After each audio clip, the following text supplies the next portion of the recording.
கணேசா, உனக்கு நல்லது பண்றதுக்கு நான் வந்திருக்கேன். ஐயா வணக்கங்க ஐயா. வா முத்துப்பாண்டி. அத சொன்னா நீ ஏன் புரிஞ்சுக்க மாட்டேன்ற? ஐயா இந்தாங்க ஐயா, ஸ்வீட் எடுத்துக்கங்க ஐயா. அட என்னப்பா ஸ்வீட் எல்லாம் கொடுத்துட்டு இருக்க? திவ்யா பரிச்சை எழுத முடியாதுன்னு நினைச்சிட்டு இருந்தோம்ல. ஆமா. அவ ஸ்கூலுக்கு போய் பரிச்சை எழுதிட்டு வந்துட்டாங்க ஐயா. என்னது? திவ்யா பரீட்சை எழுதிட்டாரா?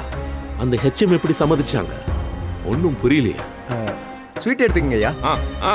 சந்தோஷம்பா.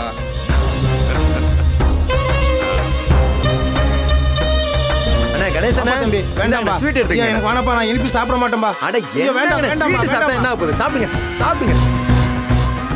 என்னங்க ஐயா நீங்க என்ன கணேசன் வீட்டுக்கு வந்திருக்கீங்க? அதுதான் அந்த ஏரி பக்கமா ஒரு நிலம் இருக்குல்ல, அது விஷயமா தான் வந்தேன். அப்படிங்களா? கணேசன் ஐயாக்கு அந்த நிலத்தை கொடுத்துட வேண்டியதானே? நல்ல ரேட்டு பேசி வாங்கிக்கலாம். பாண்டி என்ன மன்னிச்சிடு, அதெல்லாம் நான் கொடுக்க மாட்டேன்.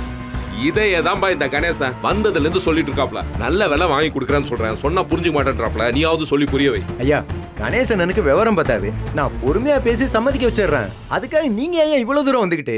நீங்க கிளம்புங்க, நான் பாத்துக்கிறேன். போங்க. முத்துப்பாண்டி, நம்ம கோபால் இருக்காங்க. ஆமாங்க. 50,000 கொடுக்குறேன்னு சொன்னா வாங்கிட்டு வீட்டுல கொண்டு வந்து கொடுத்துரு. சரிங்கய்யா, நான் வாங்கிட்டு வந்துடுறேன். கொஞ்சம் புரியுற மாதிரி எடுத்து சொல்லு. நான் பேசிக்கிறேன்.